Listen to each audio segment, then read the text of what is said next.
The grand jury report that blasted the Broward County School Board recommended that 5 school board members be suspended. 4 were, though 1 is no longer on the board. Rosalind Osgood, who was the chair, resigned last year to run for state senate, and she was elected in March.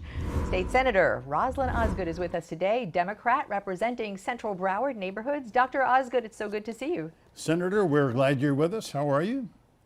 Good morning, and thank you for having me. I'm well. Well, great. As Glenna just said, 5 recommended board members recommended for suspension, and you would have been one of them. So if you hadn't run for the Senate right now, you would be out of any elective office. Would that be fair? Were you guilty of incompetence, misfeasance, neglect of duty?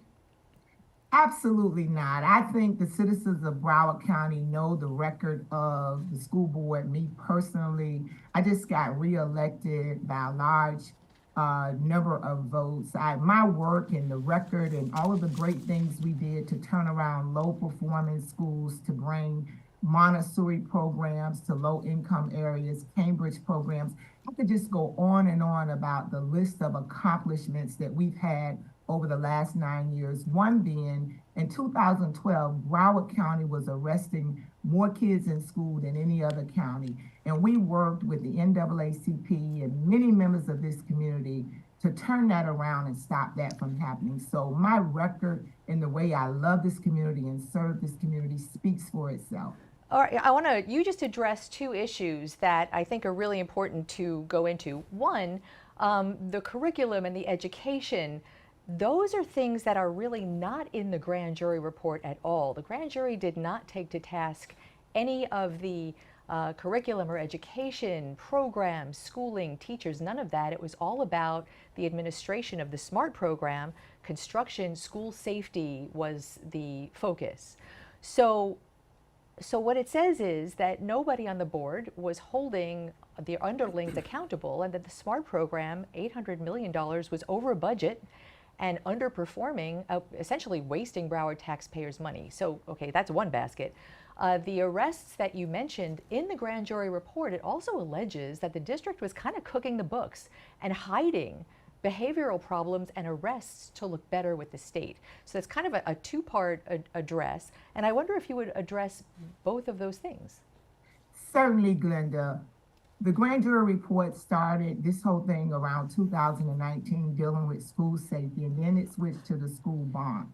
When we got into the projects and we began to look at our strategies, primarily dealing with roofing, and we realized that if we went for the most immediate, cheapest way of doing it and continued to patch roofs, it would not work out for the citizens or be the best use of the taxpayers' dollars for the long term. So we went back and decided to re-roof buildings and make a larger investment in this immediate moment that would in the long term be a better investment of taxpayers' dollars, because if you patch the roof, within 5 years you're back at the same thing. But if you re-roof them and fix them in a way that they're secured for 30 years, the long-term investment will work out for the greater good of the community. So that meant budget costs did increase, projects were slowed down, but it was a more strategic way to have a long-term plan of addressing those facilities.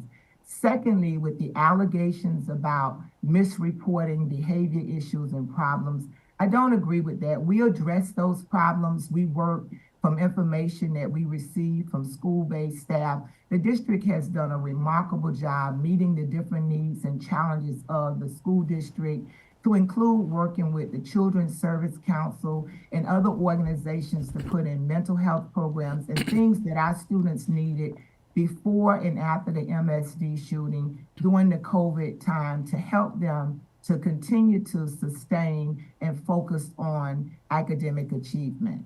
Yeah, Dr. Osgood, Lori Rich Levinson, your friend, your former colleague for many years there on the Broward School Board, she says that what happened here with the grand jury report was a political hit job engineered by the governor.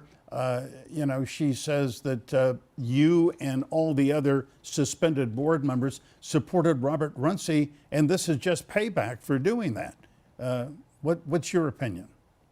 Well, you know, I love Miss Levinson and most of the remarkable women that I work with. But Michael, as a sitting senator right now, and the way that this process works, if any board member decides to appeal, then it could come before the Senate. So I'm not going to make that comment because I'm not going to comment on that because I have to uphold my constitutional responsibilities as a sitting senator. Can we just go back and just, I want to confirm that we heard properly.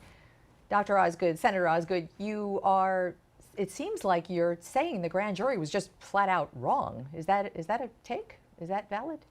What I'm saying, and I'm going to be clear, the work that we did on the school board and the tangible results that we have in our community as it relates to academics, the improvements we made to improve schools and put different things at schools, even facilities, many of them. Right now, when I left the board, I think it was like 170 plus projects that were on the way.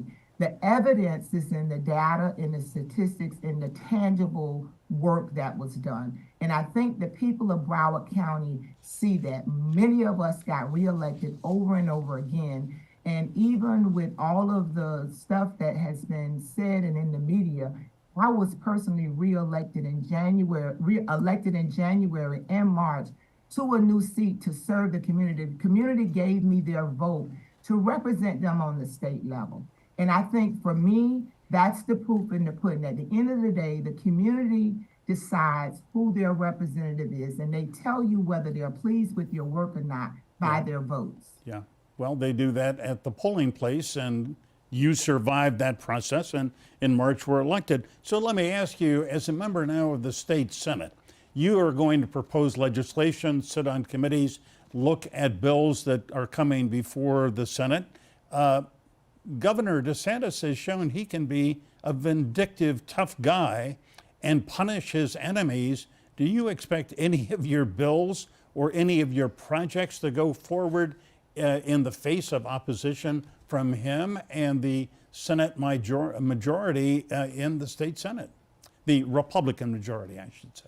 Absolutely not. The governor has made education a priority. What I'm expecting is for legislators to work across party lines and prioritize education. Education is the equalizer. It is the most important thing in any community, whether it's educating our kids or providing jobs and safe work environments for the employees. So I'm expecting everyone in elected office to be true to their constitutional responsibilities and work together to provide mechanisms and systems that our children will be prepared for the future. I'm not expecting anybody to retaliate and play any kind of games. And if they do, they're going to have to give an account to God for that. So I'm excited about being the newly elected state senator for District 33, soon to be 32. And I'm looking forward to working with all of my colleagues to make the state of Florida a better place to work, live, and play. And that is exactly how it's supposed to be done. Dr. Osgood, appreciate you and appreciate your time. Thanks for being with us. Rosalind, thanks very much. We appreciate it.